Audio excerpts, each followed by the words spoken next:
who say they were minors when they were allegedly assaulted by the music star.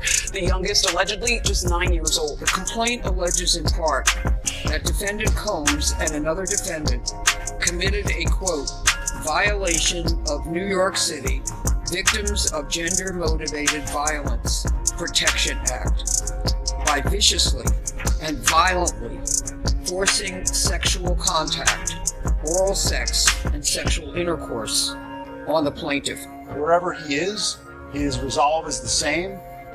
He believes he's innocent.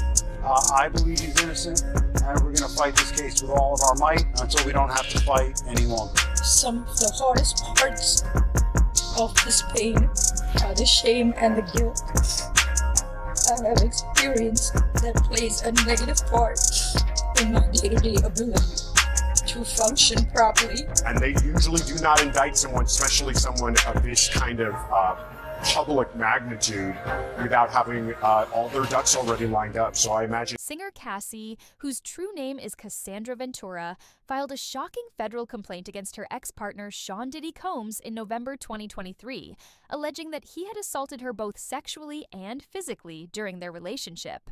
The accusation claimed that Combs had raped Ventura at her house in 2018 and had also beaten her and forced her to have sex with other men as dramatic music played. The rapper reached a one-day settlement. It didn't stop there, though. The rap artist was unable to purchase his way out of this predicament. More than 24 men and women have now filed lawsuits against Combs, alleging a variety of abusive practices such as rape, sexual harassment, non-consensual pornography, and sex trafficking. Federal officials raided Combs' houses in Miami and Los Angeles in March, which intensified the situation. Combs was then indicted by a grand jury and taken into custody by federal officials at a hotel in Manhattan on September 16th. After being accused of sex trafficking and racketeering, the music mogul entered a not guilty plea. He was ordered to be detained without bail pending trial by a judge. Is that what you really want to do? Is that what you really want to do? After the raids, Aaron Dyer, Combs' attorney, insisted that his client is innocent and would keep fighting to clean his name every day. Taking matters into his own hands, the music mogul used Instagram to refute all of the accusations made against him. In December, he stated, "I have sat quietly and watched people try to destroy my legacy, character, and reputation. I've been the target of sickening accusations from those desperate for a fast payday. To be clear, none of the terrible things being accused were done by me." Any skepticism over the hip-hop mogul's guilt, however, was quickly allayed in May when CNN released explicit security footage of Combs attacking Ventura in a hotel in 2016. There is a warning for viewers about content that shows domestic abuse.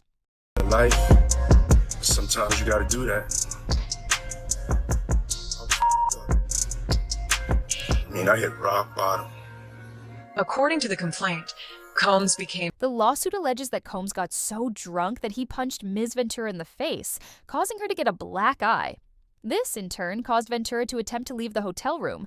Her entrance into the hallway triggers the start of the security footage. Mr. Combs woke up and started yelling at Ms. Ventura as she was leaving, according to the lawsuit. He screamed at her as he followed her into the hotel corridor.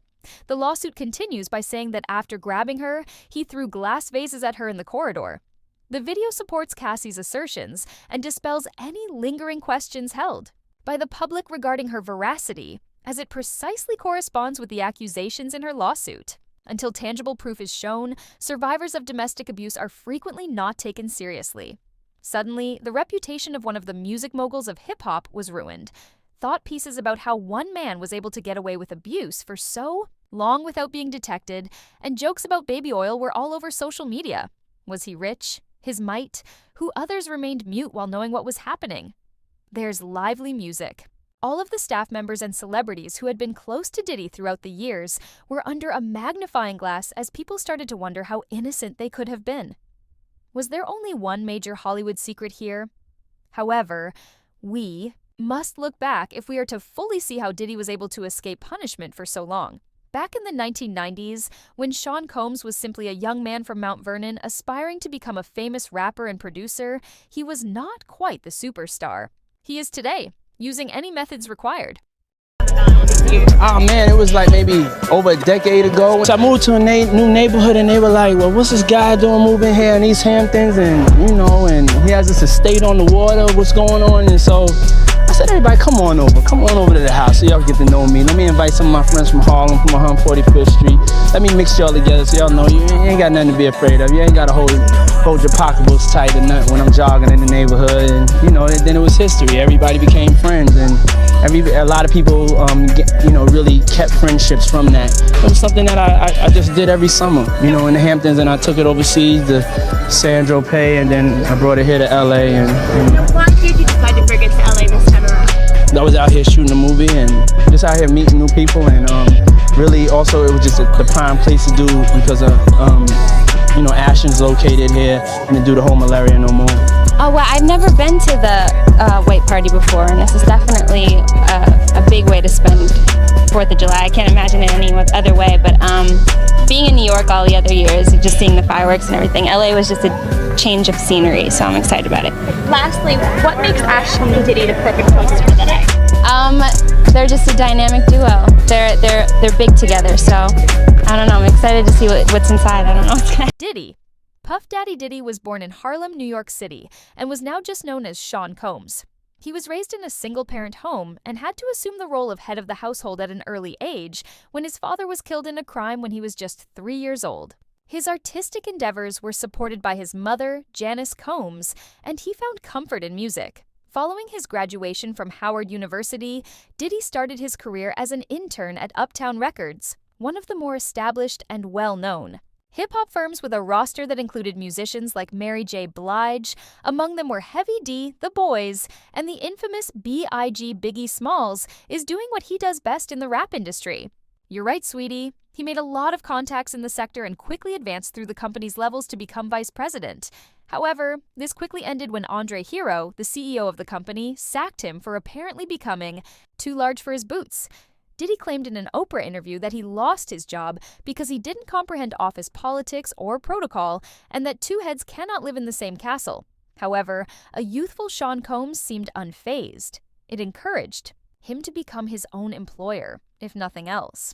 The infamous B.I.G., sometimes known as Biggie, was one of the first artists Diddy signed to the company Bad Boy Records in 1993, a few weeks after he lost his previous employment. Considering how well-received Biggie's 1994 debut album Ready to Die was, this was a major setback for Uptown Records. Through his work with singers like Mariah Carey, Maze, TLC, Aretha Franklin, and several more, Diddy's career and reputation as a record executive and producer began to expand in the early to mid-1990s. During this time, his influence on the music business was indisputable. By 1997, the business had achieved record sales of over $100 million. Nevertheless, at the same time as the rising star's career was taking off, he started to encounter some legal difficulties.